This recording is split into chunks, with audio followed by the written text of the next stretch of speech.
Olá, alunos, tudo bem? Aqui quem fala é a professora Elisângela de História.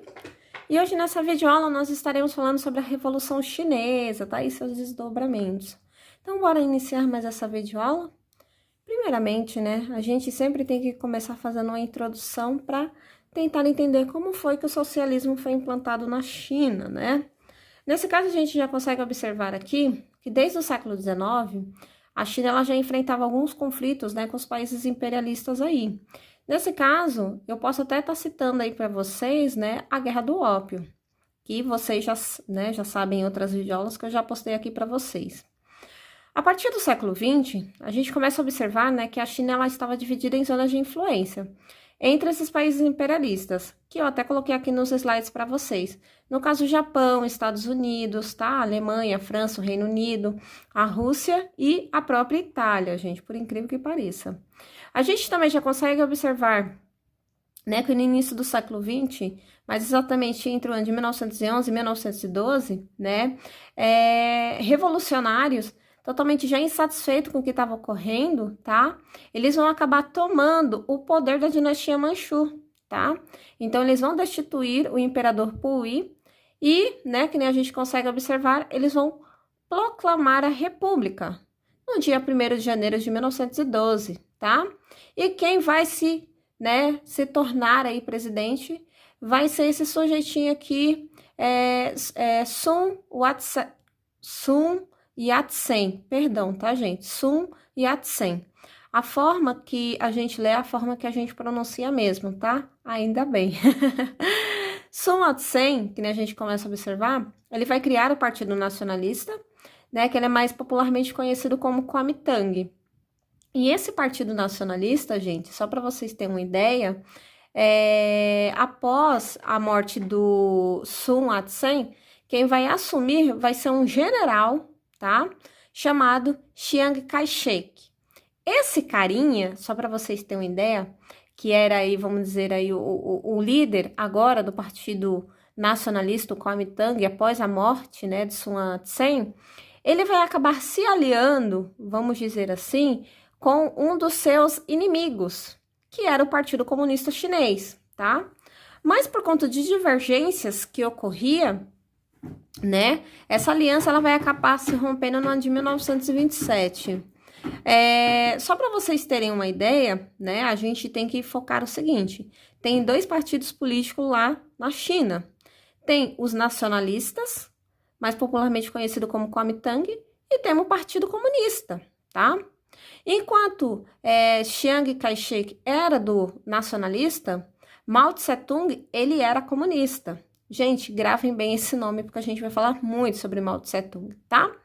E só para vocês terem ideia, o Kuomintang, ele vai acabar, né, após esse rompimento, colocando o partido na ilegalidade, o Partido Comunista.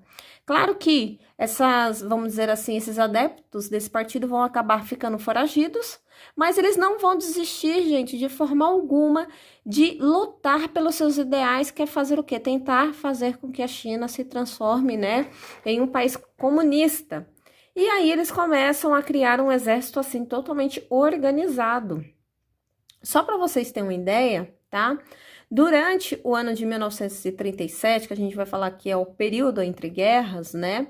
O Japão, ele vai começar a invadir a região da China, né? Até com aquela questão assim imperialista.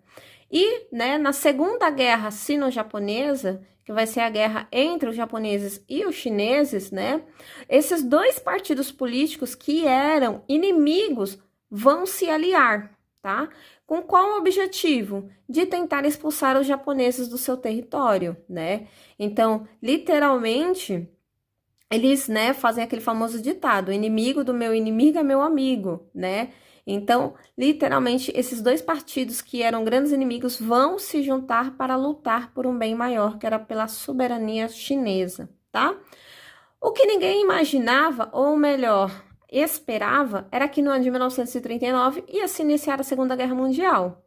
E novamente, né, esses dois partidos eles se unem, né, até para conter, vamos dizer assim, esse imperialismo que o Japão estava fazendo nesse território. Lembrando, gente, que a Segunda Guerra Mundial, ela finalizou no ano de 1945, tá? E os japoneses, no caso aqui, o Japão vai ser o último país a declarar o acordo de paz, tá? Finalizada a Segunda Guerra Mundial, né? Conseguiram sim tirar o exército japonês do território, e aí vai começar, né, novamente o conflito entre Mao Tse-tung e, né, o Partido Nacionalista. Só que durante esse período, gente, o Partido, né, Comunista, ele se fortaleceu muito, né? E ele se tornou muito organizado. Até porque o Mao Tse-tung, ele vai conseguir o apoio de muitos camponeses.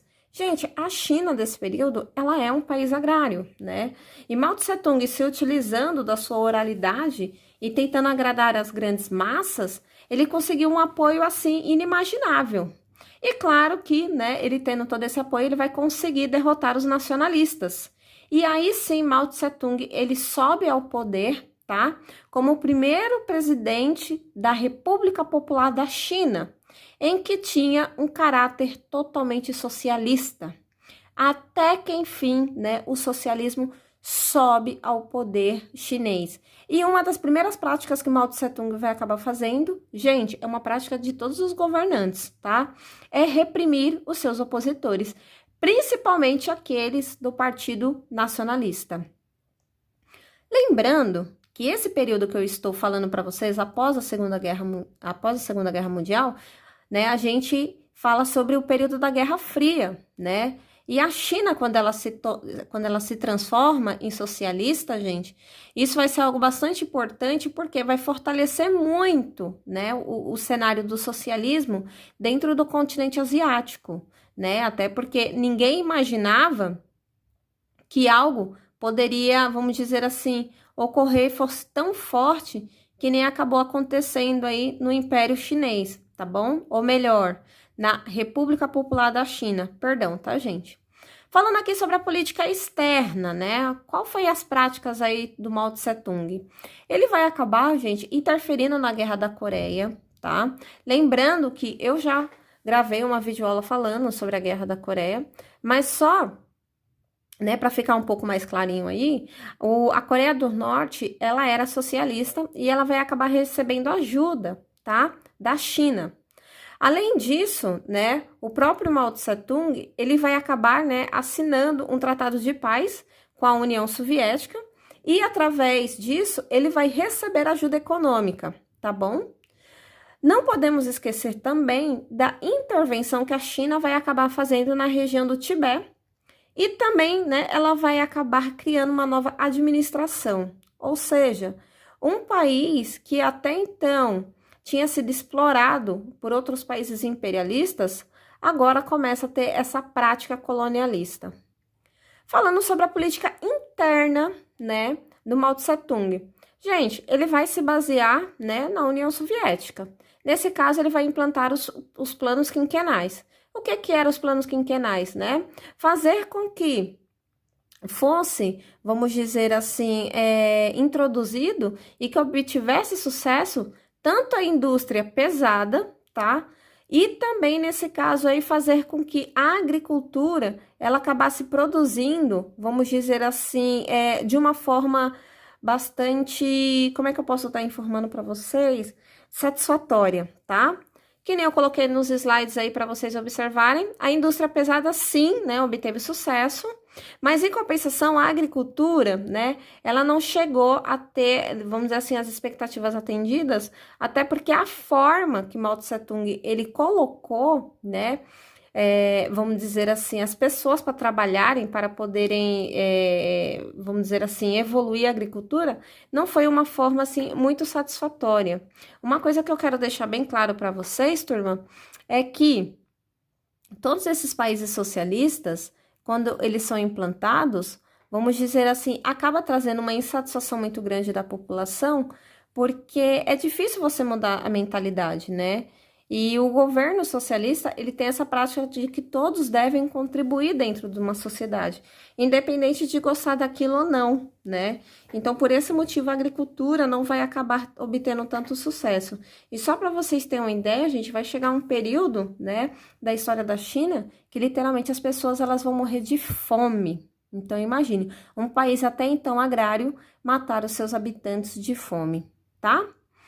Vamos aqui então. O socialismo ele foi implantado, né? A gente viu que a industrialização deu certo, a agricultura não. Mas o que mais ocorreu na China, né? Que nem eu coloquei aqui para vocês, a China socialista. Uma coisa assim que Mao Tse Tung ele vai fazer é uma coisinha chamada que é a campanha das 100 flores. O que vai ser essa campanha das 100 flores? O Mao Tse Tung, ele praticamente, ele incita a população, tá, a falar mal do governo. E ele faz mais ou menos assim, deem a sua opinião, falem mal do governo para que eu possa melhorar. Gente, só para vocês terem uma ideia, choveu críticas no governo de Mao Tse Tung, principalmente da área mais intelectuais. Então, professores, né, a gente pega aí essa parte mais científica, todos vão criticar muito a forma de governo de Mao Tse Tung. O que ninguém imaginava e foi uma surpresa geral é que literalmente, sabe o que ele começou a fazer com essas pessoas que criticaram seu governo? Ele simplesmente perseguiu e mandou essas pessoas para campos de trabalho. Nesse caso, muitos eram para trabalhar na agricultura. Gente, imagine, campos de trabalho, né? Então, assim, é uma coisa totalmente absurda. Claro que a gente sabe que aí muito no processo, né, dessa cassação desses intelectuais, muitas pessoas foram mortas aí também, tá?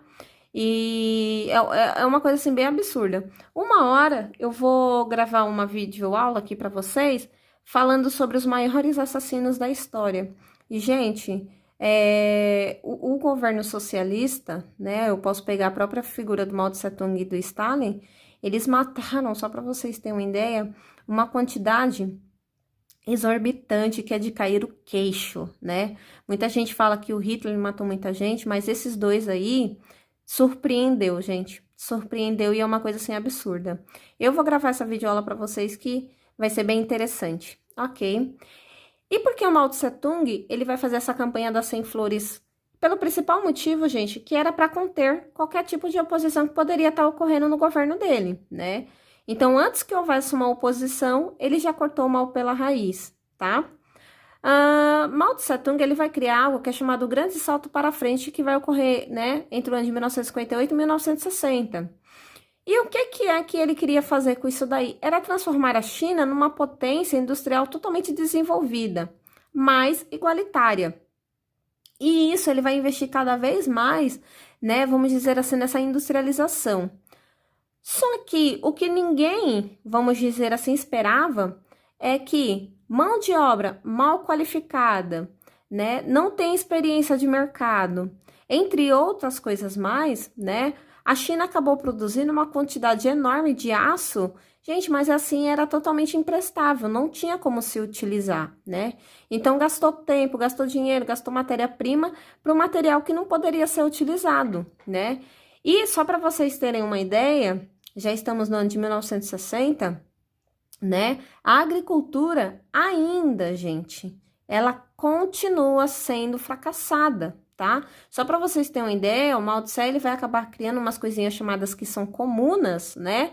Que no caso aí seriam, vamos dizer assim, vilas, né? Em que ele coloca em torno aí de 20 mil pessoas e essas pessoas elas são obrigadas a trabalhar na agricultura. Claro que quando as pessoas elas trabalham à força, né? Elas trabalham de uma vontade. E muitas dessas pessoas também não tinham, vamos dizer assim, tanta experiência, né? Na produção agrícola. E só para vocês terem uma ideia, novamente, essa área aí, ela vai ser fracassada. E a partir disso, a gente observa, né, que esse grande salto para frente, ele vai acabar, vamos dizer assim, botando, vamos dizer assim, na mente, né, numa caixinha chamada esquecimento, até como uma forma, vamos dizer assim, de tentar esconder todo aquele fracasso que ele tentou fazer progredir o país, mas acabou só andando para trás, tá bom? Voltando aqui para a União Soviética. Gente, Quando o Stalin, ele morre, isso daí vai ser geral, tá? Não vai ser só no governo da China, não. Vai ser todos os países socialistas. Quando o Nikita, ele sobe ao poder, o Nikita começa a fazer, assim, como é que eu posso dizer assim, uma denúncia de várias atrocidades que o Stalin fez durante seu governo. E isso vai trazer uma insatisfação muito grande do governo chinês, pelo simples motivo porque eles, vamos dizer assim, eles não aceitavam que o Stalin, vamos dizer assim, fosse aquela figura tão diabólica. Até porque o Mao Tse-tung, ele seguia a cartilha do Stalin, né? E após a morte de Stalin, o Mao Tse ele vai cortar relações com a União Soviética. E só para vocês terem uma ideia, né? Esse corte de relação vai ser tão grande que a China vai acabar apoiando, tá? Os poloneses contra a própria União Soviética. Lembrando que a Polônia era uma região de influência da União Soviética.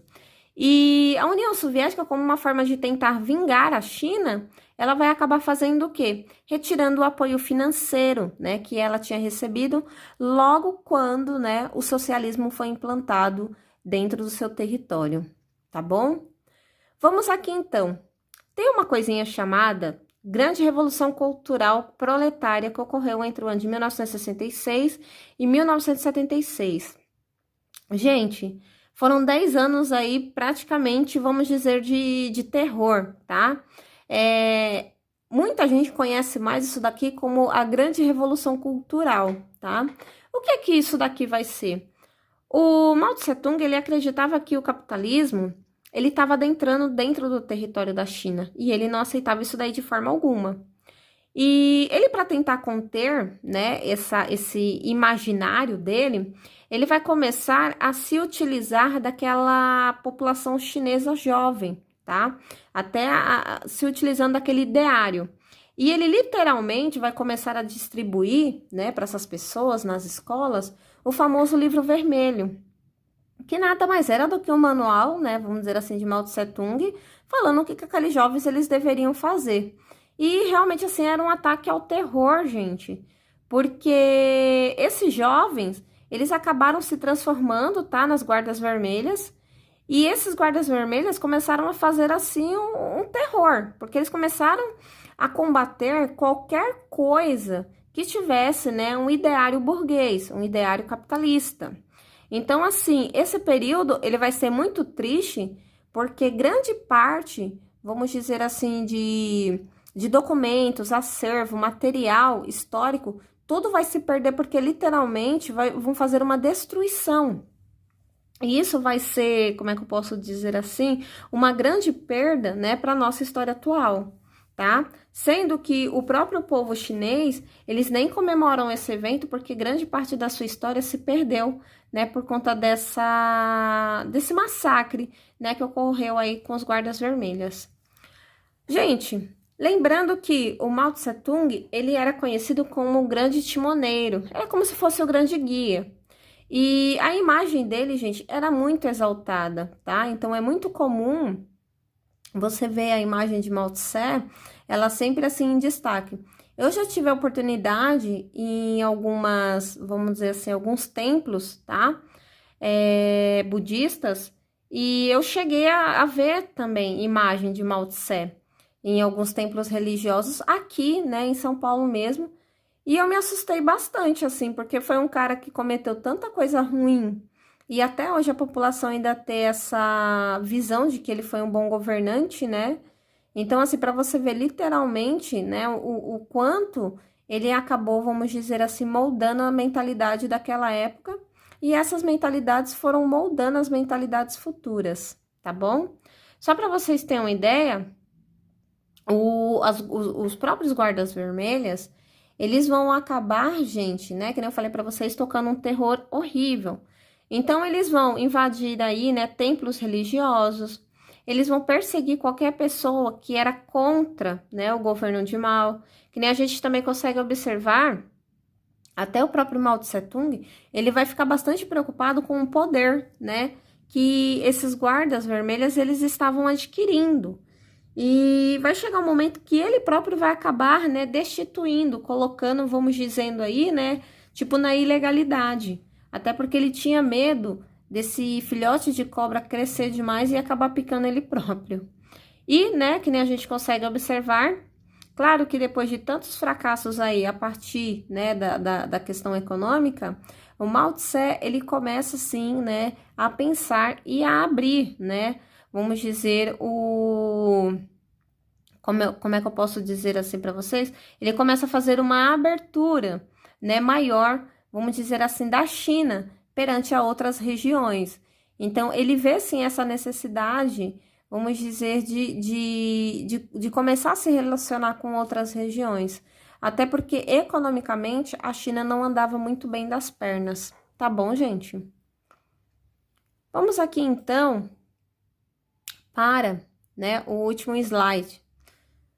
Que nem vocês estão vendo aí, né, o título, né, a China sem o Mao Tse Tung. Uma dos atos aí, né, que Mao Tse, eu falei para vocês que ele tinha essa consciência aí, né, de que a economia não andava bem. Só que antes dele conseguir resolver esse problema, ele vai acabar falecendo. Quem vai assumir o poder vai ser um carinha chamado Deng Xiaoping.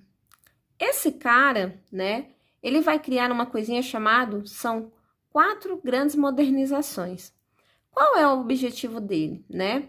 Era tentar desenvolver a agricultura, que já não andava muito bem, né? Tentar melhorar a indústria, investir na educação e investir principalmente nas forças armadas, né? E de que forma ele queria fazer esses investimentos? Literalmente, né, abrindo o mercado chinês, né, conseguir capital estrangeiro para poder resolver os problemas internos. E, só para vocês terem uma ideia, vai ter muito capital vindo de outros países.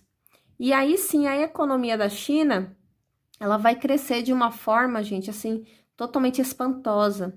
O que até então, durante o governo de Mao Tse, a gente vê que não estava muito bem, tá? Do Deng Xiaoping vai ser, assim, absurdo o que ele vai acabar fazendo, tá bom? Na China, mas e a população, né? A gente só tá falando dos governos e não tá falando nada da população. Gente, vai ter um episódio que vai ocorrer no ano de 1989, que é chamado O Massacre da Praça da Paz Celestial. Que nem a gente consegue observar, se a economia não tá boa, né, a sociedade em si não está muito bem. E os estudantes, eles estavam vendo, né, que essas práticas políticas, eles não estavam se beneficiando com nada. E eles vão até a Praça da Paz e vão começar a fazer manifestações, né? E o que eles estavam pedindo? Principalmente liberdades democráticas. Eles estavam, vamos dizer assim, cansados do socialismo dentro do seu território. Lembrando que no ano de 1989, né, o socialismo ele estava se desintegrando na região do leste da Europa, né? Então isso acabou tendo essa influência. Mas claro que, ao contrário do que ocorreu, né, no leste europeu da Europa, que realmente o socialismo acabou se fragmentando, na China não vai ocorrer isso daí, porque literalmente o governo, gente, ele vai reprimir esses rebeldes pela força do exército. Então eles vão se utilizar sim, né, de tanque de guerra, vão utilizar armamento pesado. E só para vocês terem uma ideia, eles simplesmente vão sair matando a população sem dó e sem piedade. Então, vocês estão vendo aí uma imagem que eu coloquei para vocês, né? Para vocês terem um pouco de ideia do que foi, né? O massacre da Praça da Paz Celestial. Por isso tem esse nome, massacre. Porque realmente o que fizeram, né? Com esses revoltosos, com esses estudantes, foi um massacre, tá bom? Vamos aqui, então. O Deng Xiaoping, ele vai acabar morrendo no ano de 1997. E, né, depois, o que acaba ocorrendo com a China? A China, ela vai receber, tá, gente, a região de Hong Kong. Lembrando que Hong Kong, ela estava, né, com o Reino Unido desde o período da Guerra do Ópio, tá bom? Além disso, ele também vai acabar recebendo a região de Macau, que também estava com Portugal. E, né, o mais surpreendente é que a China socialista, hoje, ela é a segunda maior economia do mundo. Então, isso mostra uma perspectiva o quê? Né? Que esse socialismo, vamos dizer que A população, ela vive no socialismo, mas a economia, ela é uma coisa mista, até porque abre o seu mercado, vamos dizer assim, para investimentos estrangeiros, acabou se tendo um sucesso muito grande, né? E foi algo totalmente inovador, que outros países socialistas não tiveram esse mesmo conhecimento, essa mesma sabedoria. Lembrando que a China, hoje atual, ela ainda é desse mesmo regime. Tá bom, gente? Bem, eu espero que vocês tenham gostado da videoaula. Se caso vocês tiverem alguma dúvida, vocês podem deixar no comentário que eu estarei respondendo, tá? Por favor, curtam o vídeo, tá? Comentem e se inscrevam no canal. Até o próximo vídeo, turma. Beijo, beijo. Tchau, tchau.